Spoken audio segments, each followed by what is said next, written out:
Magandang araw po sa inyong lahat. In today's video magpapagupit ang ating Liam. Si Liam ay may Autism Spectrum Disorder Level 2 with Intellectual Impairment. Na-diagnose siya noong taong 2021 panahon ng COVID. Si Liam noong 2 hanggang 6 taong gulang nagpapakita siya ng ilang mga kilos na maaaring may kaugnayan sa autism. Iniiwasan niya ang makipag-ugnayan sa mata.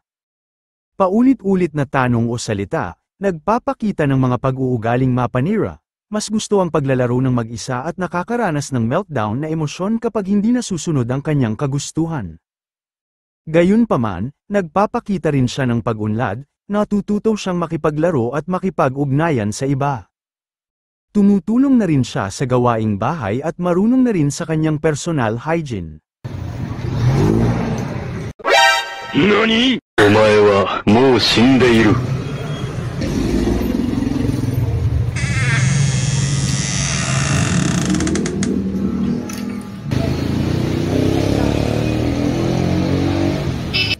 Xerox print scan. Ano? Xerox na print scan. Xerox na print scan. Available here. Dito. Dito. Saan? Dito lang. Okay.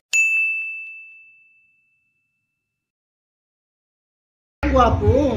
Please. Oh my God! Wag na makalaw. Wag na makalaw. Wag na makalaw.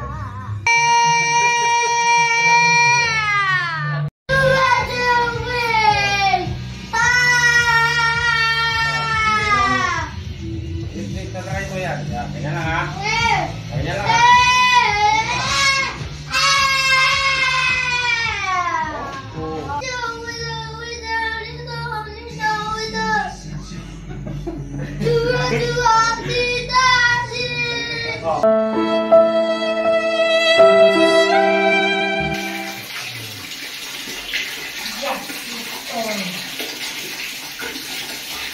Okay na yun. Ang dami-dami.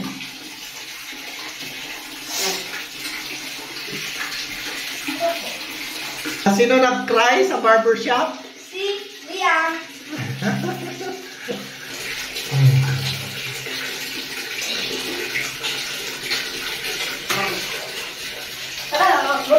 Huwag lang, bro. Hindi pa tapos.